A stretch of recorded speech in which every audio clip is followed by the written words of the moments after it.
sign, jerk off. Play through the stop sign. Yeah, you did. You didn't stop, bro. You didn't stop. What, You you played through the stop fucking sign. You. Yeah. I got something for you. I'll stick it right up your mouth. Yeah. Come on. Come on.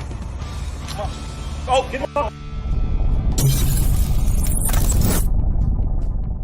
What we have here is a situation where one individual is alleged to have breached the stop sign, whether this is the old California roll when you kind of cruise your way through, he blew through it completely, or he did in fact heed it and he was just misunderstood or misseen by the other person. That's the setup as much as we can tell. What unfolds in the video, however, shows how what simple traffic misdemeanor or perception thereof can lead to some potentially very serious consequences. Let's take a look. Jerk off. Play through the stop sign. Yeah, you did. You didn't stop, bro. You didn't stop. What, You you played through the stop fucking sign. No, I'm not fucking police. I'm telling you, stop at that stop sign. There's kids around here. I'm minding your business, guy. I'm minding my business. You're I'm not minding my minding your business. business. You're I'm not minding minding your your shit. Don't fucking talk to me like Fuck you. Fuck you. Yeah. I got something for you. I'll stick it right up your mouth. Yeah. Come on. Come on. Come on. Oh, Get the fucking ground. oh. Honey, call 911. No. Get on the fucking ground. No. Get on the ground. Ground. Can you call 911? Get on the Can you call 911? NYPD, get on the ground. Okay, Mom. Get on the fucking ground now. Put your hands on your head, you fucker. Who the fuck do you think you are? I'm telling you, there's kids around here, motherfucker. You don't pull a There's fucking fucking, you were coming at me. Put your hands I on was your protecting myself. Put your I was hands on your protecting fucking myself. head. Put your fucking hands on your head. Hey, Ma! I was protecting myself. You were coming at me. You I was chased not me. coming at you. You weren't fucking even chased stopped me. yet. You fucking chased me in the parking lot. You don't live here. I live You right don't here. fucking live here. I live right fucking here. You don't fucking live here. Do not You know don't fucking live here, I do. motherfucker. Nice fucking Ma! shot. Get your hands on your fucking head. This guy's got a gun on Step him. back. Get your hands on your fucking head. He pulled a knife on me. Step back, ma'am. Step back. Well, that escalated quickly, as Ron Burgundy would say. What you'll have noticed straight away is that this is a war of words going on.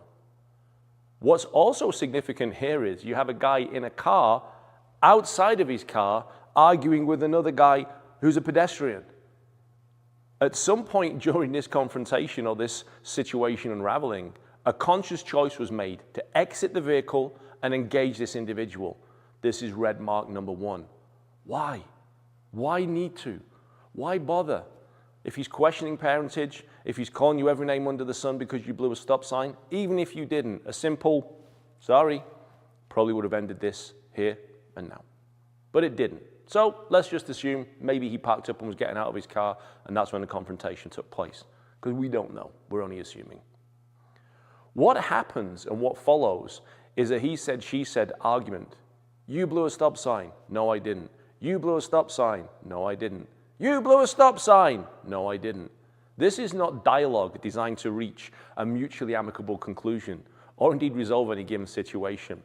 There's a technical term for this, so excuse me if I indulge in a little scientific terminology for right now. We call this a pissing contest. No winner, no result, no real purpose. Just how high up the tree can you get your stream to mark this territory as yours? Now, the gentleman that is saying the driver blew the stop sign, clearly it's his neighborhood. I'm assuming he may have kids, otherwise nothing would have inflamed his passions in such a manner. But let's look at why they're getting inflamed. Is it what actually happened or what could have happened? Where are his thought processes here? Because the guy blew a stop sign with no one around except the other man to see it? Okay, big deal. Granted, something in the future could happen, but right there, nothing did. Is this worth the engagement? I'd suggest possibly not. But he did, and here we are. Yo, Don't fucking talk to me like fuck you. Fuck you. Yeah. I got something for you. I'll stick it right up your mouth. Yeah. Come on. Come on. Unfortunately, he lost such control of his emotions, he thought it would be a good idea to pull a blade and threaten the other individual.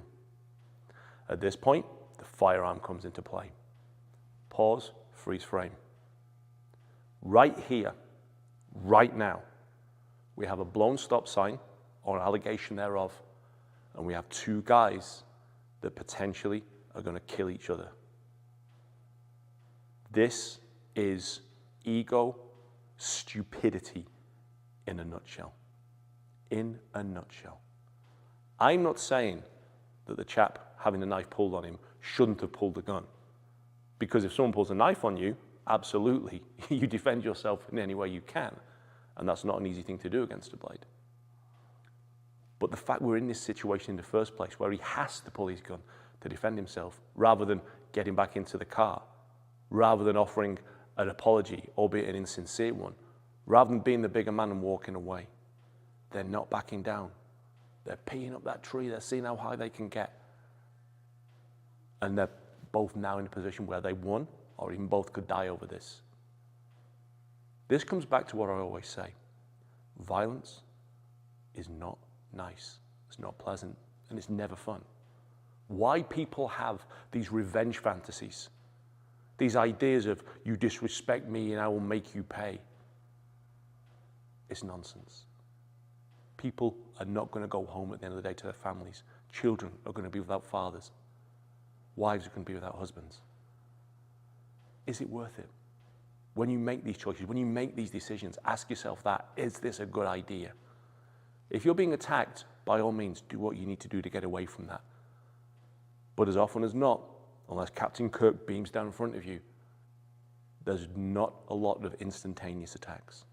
There's always something leading up to it, and there's always a way to get out. Get on the Can you ground! call 911? FIPD, get on the ground! Okay, Mom! Get on the ground now! Put your hands on your head, you f***er! The punchline here is the gentleman with the weapon was an off-duty officer, or so it is believed. Is it smart? What's he going to do here? All right, you're out in an argument, the guy threatened to pull a knife on you. Are we looking at a crime here? Of course. You don't pull a knife on someone for an argument over a stop sign. But is it worth killing him over? Because that's the situation he could have got into. You've got the video. You know where the guy is. I don't think it's going to take Sherlock Holmes to deduce who this fellow is if you then want to lay charges at a later date.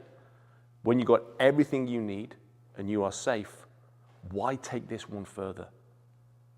No one gets out of this situation looking good. Both people look like idiots. Both people acted like idiots. There are degrees to the idiocy. But just because one person is less stupid than the other doesn't mean their actions are good. And this is what we have to think about when we consider our own self-defense tactics, strategies, and approaches. It's not just the physical, guys. This is a drum I keep beating, and I will continue to beat it. When we're talking about protecting ourselves, not defending ourselves, protecting ourselves, it has to be an all-encompassing strategy that gets me home at the end of the day, hopefully with no damage to myself and no damage to someone else, because life is way short enough as it is without bringing it to a premature close. Thanks for joining us, guys. As always, please like, subscribe, and share.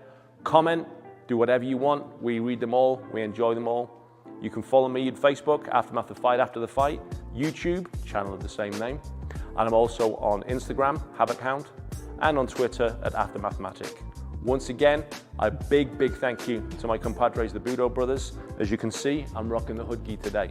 For those of you that don't actually have one of these yet, may I strongly suggest you invest in them. These are so comfortable, they're so good to wear, they're warm, they keep you insulated, and let's be honest, they look the business. Get yours at budobrothers.com, tell them the Hound sent you, and I'll see you next time.